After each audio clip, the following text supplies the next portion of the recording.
So, let's get started and talk all about anatomy, our lovely cervix, how that plays into using a menstrual cup, and how other things come into play, like the bladder and the rectum, and just how to put this thing in.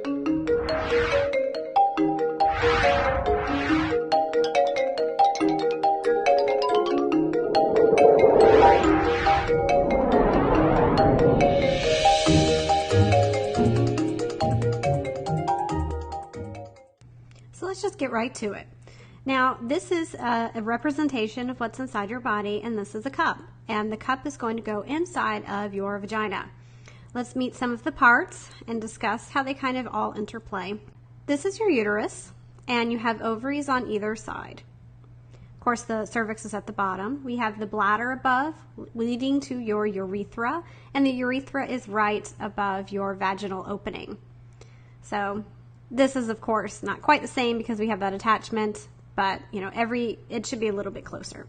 The rectum is below. Next, we're going to show an insertion using our pretend vulva. For demonstration purposes today, I'm going to use a Lily Cup Standard size 2. This is a really nice and long cup, very smooth to the touch without a rim, and it's very good for people with high cervix. I'm also going to be demonstrating using my pretend vulva. These are the outer lips, and then this is the inner lip, and you can kind of see how we're going to be doing things here.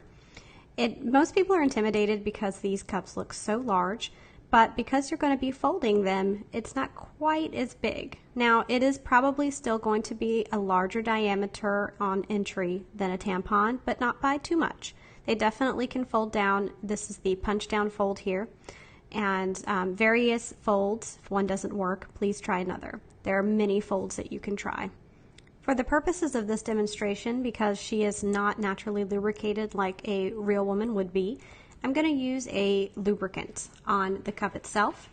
And the lubricant is silicone safe. It's a water-based formula. So if you're ever using a cup on a dry run, I do recommend using a lubricant on the cup just to make things go a little bit smoother, and you may even need it on your cycle. So when you apply the lube, just apply it around the rim, and if you feel like you need extra help, apply it around the walls. The lower you apply it, the messier it's going to be. I'm using the U-fold, which is a really simple, easy, fast fold that seems to open up very nicely once inside. So just open the lips with your other hand and then just really gently wiggle it in and then push slowly. You don't have to ram it inside, just push it nice and slow. Let it do its thing. Now, because I have this attachment, it's quite long. It's definitely longer than the average vaginal canal, which is why I've used this cup. So as you push, you can see it's going inside, but it's not open yet. And once it's up there and ready to open, it will pop. And this looks pretty scary that my fingers are going in deep, but it's actually just way deeper than a normal vaginal canal because of this attachment. Now that you have a menstrual cup inside, it's really easy with this model to see how it sits inside your vaginal canal in relation to your outside lips and also the cervix.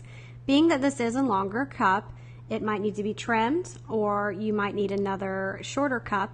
You can trim the stem if you need to, but this is really just for demonstration purposes. So let's go ahead and notice that the cup does sit below the cervix. This one being long is quite close. If it is not possible to get it any higher and the cup hangs out, then of course you need a shorter cup. So now we can look and see that the cup is below the bladder and the urethra.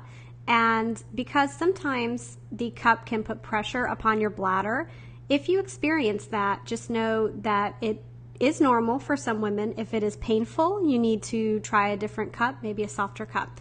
It can also decrease the amount of urine flow. So your urine stream may be weaker and it might take you longer to pee, but that's okay.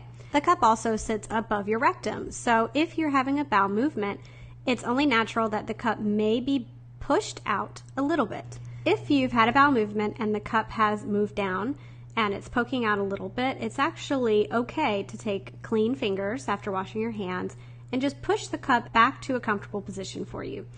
And this is why a cup with a nice firm base, like a Lily cup, a Diva cup, a Lunette cup, or a Lena cup, are so great for newbies, because you can always use that to push it up higher. If you're using a cup without a rigid base, it makes these maneuvers harder, either repositioning after going to the bathroom or repositioning once you've inserted it. And the convenient part of being able to bear down and move the cup down is that it can make removal of your cup much cleaner and easier. If you bear down your muscles and move the cup down the vaginal canal to a place where you can reach it, depending on how short your cup is, just kind of pull it down, walk it down if you can't bear down, or bear it down. So either one of these. Press, break the seal, and then remove. We're doing this upright so it doesn't spill, but my model is sideways, so just want to remind you that. You should subscribe to Put a Cup in It and check out our putacupinit.com/chart, which is going to help you pick the perfect menstrual cup for you, along with all of our other online resources and articles and a little bit of humor too, because we like to have fun. Thanks for watching.